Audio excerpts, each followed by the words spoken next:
नमस्कार, मेरा नाम है डॉक्टर पुरु धवन और आज इस वीडियो में हम बात करने वाले हैं पैरों की सूजन के बारे में, वो भी किडनी फेलियर पेशेंट के अंदर। किडनी फेलियर पेशेंट के अंदर पैरों में सूजन आना एक आम बात है, क्योंकि हमें पता है कि किडनी फेल के अंदर किडनी हमारी कम काम कर रही है। जब किडनी कम काम कर रही है तो किडनी का एक काम होता है हमारी बॉडी में फ्लूइड की अमाउंट यानी पानी की तरल पदार्थ की अमाउंट को कंट्रोल करना।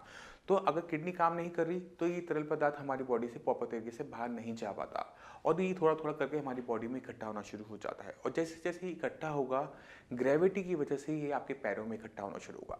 अब इससे बहुत सारी कॉम्प्लिकेशन और आनी शुरू होती हैं। अगर आपके पैरों में पानी भर रहा है तो सबसे पहली चीज़ आपकी बॉडी में फ्लूइड की ओवरलोडिंग हो रही है, यानी आपकी बॉडी में फ्लूइड ज़्यादा है, पानी की अमाउंट ज़्यादा है, जिसकी वजह से हमारे हार्ट को एक्स्ट्रा पंप करना पड़ता है, बीपी हाई बना रहता है पहली चीज़। दूसरा नुकसान क्या होता है कि जब हमारे पैरों में पानी भर रहा है, जब हम लेटते हैं तो क्या होता है ये पैरों में भरा हुआ पानी ऊपर की तरफ आना शुरू हो जाता है। सोते समय क्या होता है कि 2-3 घंटे बाद ये पानी आपके फेफड़ों में भरना शुरू हो जाता है और आपको डूबने जैसी फीलिंग देता है, आपको घुटन सी महसूस होती है, आप एकदम उठ के बैठ जाते हैं और जब बैठते हैं तो ये ठीक होना शुरू हो जाता है। तो ये दिक्कत आनी शुरू हो जाती है उन पेशेंट के अंदर जिनकी पैरों के अंदर पानी भर रहा है। अब सवाल ये उठता है कि ये जो पानी हमारे पैरों में भर रहा है किन किन कारणों से भरता है। तो जब भी कोई पेशेंट साइंस इंजीनियरिंग मुझसे मिलने आता है तो सबसे पहला काम हम क्या करते हैं, हम सबसे पहले उनका थायराइड चेक करवाते हैं, क्योंकि थायराइड एक ऐसी बीमारी है अगर किसी पेशेंट को है और साथ में किडनी फेलियर है तो भी उनके अंदर सब कुछ ठीक होगा बट पानी भरेगा। तो पहला काम किडनी फेलियर के हो मगर थायराइड का टेस्ट जरूर करवाओगे। ये थायराइड का टेस्ट पैराथायराइड नहीं है, ये पीटीएच नहीं है, ये टीएसएच का टेस्ट है। अगर आपकी बॉडी के अंदर थायराइड स्टिमुलेटिंग हार्मोन जिसे हम टीएसएच कहते हैं वो बढ़ जाता है तो भी बॉडी के अंदर फ्लूइड की ओवरलोडिंग देखने को मिलती है। तो हम सबसे पहले रूट आउट करते हैं एक और बीमारी को, टीएसएच को। अगर आपका टीएसएच ठीक है, थायराइड प्रोफाइल ठीक है, यानी ये जो आप पानी भर रहा है ये सिर्फ एक कारण से भर रहा है, वो है किडनी। अब किडनी में क्या दिक्कत में क्या होता है कि किडनी की प्रॉब्लम के अंदर बॉडी में से प्रोटीन बाहर लीकेज होनी शुरू हो जाती है। आपकी रिपोर्ट देखेंगे, केएफटी देखेंगे, अपना टोटल प्रोटीन देखेंगे तो टोटल प्रोटीन की अमाउंट आपको नॉर्मल से कम मिलती है। अगर आपकी बॉडी में टोटल प्रोटीन कम है तो उससे क्या होता है कि खून के अंदर प्रोटीन है, अब प्रोटीन अगर उसमें से निकाल दोगे तो खून बहुत पतला हो जाता है। पतला होने की वजह से वो आपकी जो वेन्स हैं, आपकी जो आर्टरीज हैं, उनमें से निकलकर फ्लूइड निकलकर आपके पैरों में भरना शुरू हो जाता है, स्वेलिंग आनी शुरू हो जाती है, एडिमा हो जाता है, पैर दबाने पे वहाँ पे गड्ढा बन जाता है। अब अगर आपकी बॉडी में प्रोटीन की डेफिशिएंसी है क्योंकि आपका यूरिन में प्रोटीन बाहर जा रहा है और अगर आप प्रोटीन बंद कर देते हैं कि किटनिन इससे बढ़ता है या किसी डॉक्टर ने बोला कि आप सिर्फ घिया दो टिंडा खाओ और कुछ मत खाओ, तो ये जो कॉम्प्लिकेशन है पैरों में पानी भरने की, फेफड़ों में पानी भरने की, बढ़नी शुरू हो जाती है क्योंकि बॉडी के अंदर प्रोटीन की डेफिशिएंसी है, खून पतला है। जब तक खून अपना दोबारा से अपना डेंस नहीं होता तब तक हमारी आर्टरीज, हमारी वेन्स उसको होल्ड नहीं कर पाएंगी, उसे संभाल नहीं पाएंगी। तो ज़रूरी है अपना प्रोटीन का इंटेक बढ़ाना। अब अगर सवाल ये उठता है कि अगर आप किडनी फेलियर के पेशेंट हैं, आपकी बॉडी में प्रोटीन की डेफिशिएंसी है, तो कौन सा प्रोटीन लें जिससे हमारे ब्लड के अंदर जो प्रोटीन की अमाउंट है वो अच्छी बढ़े और हमारा क्रिएटिनिन का लेवल भी ना बढ़े। अब ऐसे पेशेंट के अंदर हम देते हैं लो डेंसिटी प्रोटीन, क्योंकि प्रोटीन की भी दो टाइप है, एक है हाई डेंसिटी प्रोटीन, एक है लो डेंसिटी प्रोटीन। अब हाई डेंसिटी प्रोटीन क्या होता है, जैसे मटन है, फिश है, चिकन है, ये थोड़ा सा भारी प्रोटीन होता है जिसे पचाने में बहुत ज़्यादा टाइम लगता है।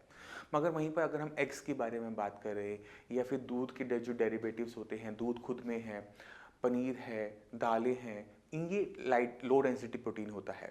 तो हम लो डेंसिटी प्रोटीन पेशेंट को देना पसंद करते हैं क्योंकि पचने में आसान है, बॉडी तेज़ी से एब्जॉर्व कर जाती है और ब्लड के अंदर हमारे लेवल्स ठीक होने शुरू हो जाते हैं।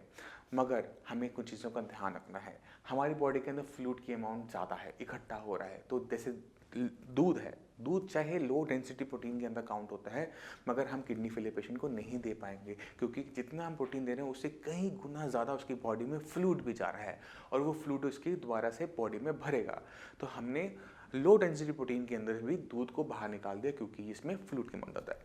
मगर हम दूध की जगह क्या यूज़ कर सकते हैं, हम घर का बना हुआ पनीर यूज़ कर सकते हैं, मगर इसे कच्चा नहीं खाएंगे, उसको हम पका के खाएंगे क्योंकि किसी भी चीज़ को जब हम पकाते हैं तो वो पचाने में आसान हो जाता है, उसको एब्जॉर्ब करना आसान हो जाता है। तो हम पनीर खाएंगे घर का बना हुआ, उसको थोड़ा सा हम पका कर खाएंगे, कच्चा नहीं खाएंगे। हम अंडे खा सकते हैं, बॉइल्ड वाइट एग, जो एग का वाइट पार्ट होता है जिसे एग वाइट कहा जाता है, उसको भी लिया जा सकता है। दालें भी ली जा सकती हैं। अब बहुत सारे किडनी फेलियर पेशेंट के माइंड में बहुत सारा डाउट क्रिएट हो रहा होगा कि डॉक्टर साहब से जब हम पुरानी वीडियो देखते हैं तो अक्सर वो प्रोटीन का इंटेक बंद करते हैं, यहाँ पर प्रोटीन खाने के लिए कह रहे हैं। देखिए, प्रोटीन आपको देना है या नहीं देना वो आपकी बॉडी की कंडीशन पे डिपेंड करता है। अगर आपकी बॉडी में प्रोटीन की कमी है तो हमें इसे पूरा करना पड़ेगा, वरना आपकी पैरों में पानी भरने की वजह से, आपके लंग्स में पानी भरने की वजह से आपकी दिक्कतें बढ़ेंगी। तो हमने आपको प्रोटीन देना है, और जो आज तक आपने सुना है, देखा है, पढ़ा है, उसको माइंड से निकाल दो। अगर हम प्रोटीन कोई भी फॉर्म में खाते हैं, हम चिकन खाएं, मटन खाएं, फिश खाएं, कुछ भी खाते हैं, उससे किडनी खराब नहीं होती। किडनी का खराब होना और किडनी का बढ़ना ये दो अलग अलग चीज़ें हैं। किडनी जब खराब हो रही है तो बॉडी में वेस्ट मटेरियल इकट्ठा हो रहा है। अगर हम प्रोटीन का इंटेक करते हैं तो ये वेस्ट मटेरियल बॉडी में ज़्यादा बनता है। किडनी खराब नहीं होती, मगर वेस्ट मटेरियल की प्रोडक्शन बढ़ जाती है। तो हमने इन दोनों चीज़ों को अलग अलग देखना है। मगर जब हमारी किडनी खराब हो रही है तो उसका हम पता कैसे लगाएंगे कि कितनी गंदगी इकट्ठी हो रही है? तो हम उसको क्रिएटिनिन और यूरिया के बढ़े हुए रूप में देखते हैं। मगर अगर आप वहीं पे प्रोटीन का इंटेक करना स्टार्ट कर दोगे, हैवी प्रोटीन का इंटेक स्टार्ट कर दोगे, तो बॉडी में क्या होगा? किडनी खराब नहीं होगी। इस प्रोटीन की वजह से वेस्ट मटेरियल ज़्यादा बनेगा और आपकी रिपोर्टों में आना शुरू हो जाएगा, जिससे क्या होगा? डॉक्टर को लगेगा कि आपकी किडनी खराब हो रही है, आपको लगेगा कि आपकी किडनी खराब हो रही है। तो कुछ भी खा पी लेने से किडनी खराब नहीं होती, इस चीज़ का ध्यान रखो। क्योंकि अगर कुछ भी खाने से किडनी खराब होती तो पूरे हिंदुस्तान की किडनियाँ खराब हो चुकी थी, वर्ल्ड में सबकी किडनियाँ खराब हो चुकी होती। क्योंकि इंडिया के अंदर हम नॉनवेज कम खाते हैं, मगर अगर हम इंडिया से बाहर जाते हैं, वहाँ पर नॉनवेज का इंटेक ज़रूरत से ज़्यादा है, बहुत ज़्यादा इंटेक किया जाता है, और किसी की किडनी खराब नहीं होती। तो कुछ भी खाने से किडनी खराब नहीं होती, सिर्फ क्रिएटिनिन की प्रोडक्शन बॉडी में बढ़ती है, इसको अपने अंदर डालो।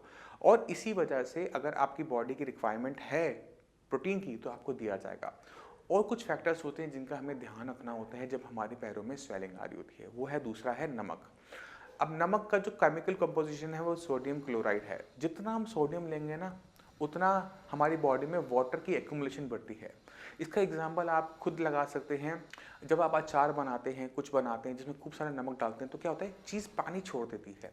तो अगर आप अपनी बॉडी के अंदर नमक ज़्यादा लेकर आओगे, आपके टिश्यू के अंदर सोडियम ज़्यादा होगा, तो क्या होगा? पानी निकल कर आपके पैरों में भरना शुरू हो जाएगा, क्योंकि सोडियम पानी को खींचता है। तो हम किडनी फेलियर पेशेंट के अंदर जिनका बीपी हाई हो, जिनकी बॉडी में स्वेलिंग हो, उनको नमक का इंटेक बंद करने के लिए या बहुत कम मात्रा में करने के लिए बोल देते हैं, जिससे बॉडी में सोडियम कम जाए और पानी की जो एक्यूमुलेशन है वो कम से कम हो। अब चलते हैं नेक्स्ट फैक्टर के ऊपर जिस पे हमें कंट्रोल करना होता है, और वो है फ्लूइड। खुद में कितना हम तरल पदार्थ ले रहे हैं। अगर आपकी लेग्स में स्वेलिंग है, यानी आपकी बॉडी में फ्लूइड पहले से बहुत ज़्यादा है, ठीक है, तो हमने क्या करना है? हम अपना इनटेक कम करेंगे। यानी हम दिन के अंदर आधा लीटर पानी लेंगे और 1 लीटर पानी निकालेंगे, तो हर दिन आधा लीटर आपका वेट डाउन होगा, क्योंकि आधा लीटर पानी बॉडी से बाहर चला गया।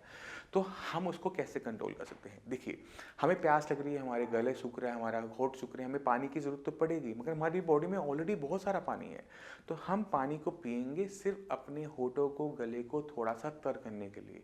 हम सिपिंग करके पानी पिएंगे। एक टाइम में आधे कप से ज़्यादा पानी नहीं लेंगे, और पूरे दिन के अंदर आधा लीटर से ऊपर पानी का इंटेक ना करने की कोशिश करेंगे, क्योंकि जितना कम पानी हम लेंगे, और जब हम मेडिसिन ले रहे होंगे तो यूरिन का आउटपुट तो अपना वही 1-1.5 लीटर का रहेगा, और पानी का इंटेक हम कम करेंगे, तो वो जो बीच में जो डिफरेंस बनता है आधे लीटर का, 1 लीटर का, वो आपकी बॉडी से बाहर जाना शुरू करेगा और आपकी स्वेलिंग कम होनी शुरू होगी।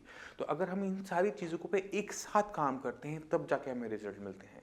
तो अगर आप किडनी फेलियर के पेशेंट हैं, आपको स्वेलिंग हो रही है, तो सबसे पहला काम आप कुछ टेस्ट करवाएंगे। पहला आप क्या करवाएंगे? थायराइड प्रोफाइल करवाएंगे। उसके साथ आप अपना ब्लड के अंदर टोटल प्रोटीन चेक करेंगे कि एल्बुमिन कितना है, ग्लोबिन कितना है, टोटल प्रोटीन कितना है। तो आपको उससे बहुत क्लियर कट आइडिया मिल जाएगा कि किस कारण से आपको ये दिक्कत आ रही है।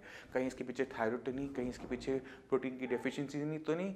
अगर ये चीज़ें हम निकाल लेते हैं तो उसके बाद हम अपने बाकी चीज़ों पे भी काम कर सकते हैं, कि पानी, अपने खाने के अंदर नमक की मात्रा को बहुत कम लेना और पानी का इंटेक कम करना। तो अगर हम सारी चीज़ों को एक साथ काम करेंगे तो हमें तेज़ी से रिजल्ट्स देखने को मिल जाते हैं। जो लंग्स में पानी भर रहा है वो दिक्कत भी सॉल्व होनी शुरू हो जाती है, और पेशेंट को किसी टाइप की कॉम्प्लिकेशन नहीं आती। अब एक और चीज़ पे हमने ध्यान देना होता है, वो है किडनी, क्योंकि किडनी ही इकलौता ऐसा ऑर्गन है जो इस पानी को सही तरीके से day by day daily basis पे निकाल सकता है। अब किडनी फेल आपकी हो रही है, किडनी आपकी कम काम कर रही है, अगर हम किडनी को थोड़ा सा भी पुश करते हैं कि आप थोड़ा सा काम ज़्यादा करो, तो हम वो चीज़ कर सकते हैं। मगर किडनी को हम कैसे ठीक करें, ये सवाल उठता है, क्योंकि किडनी जब ठीक होनी शुरू की तो पानी भी निकलेगा, क्रेटिनिन भी निकलेगा, यूरिया भी निकलेगा, सब कुछ निकलना शुरू हो जाएगा। अब हमें समझना पड़ेगा कि किडनी क्यों खराब हो रही थी। किडनी कोई अपने आप खराब होने वाली चीज़ नहीं है, किसी पे मतलब ये नहीं होगा कि उसमें बैक्टीरिया आ गया, वायरस आ गया, खराब हो गई, ऐसे कभी किडनी खराब नहीं होती। किडनी खराब होती है जब हम कोई चीज़ को इग्नोर कर जाते हैं। हम हमारे सामने चीज़ें थी, हमारा बीपी बढ़ा हुआ था, हमारी शुगर बढ़ी थी, हम उसे इग्नोर करते चले गए, अरे ये तो कुछ नहीं है, ये तो सभी का है, सभी को बीपी होता है, मुझे कुछ नहीं होगा।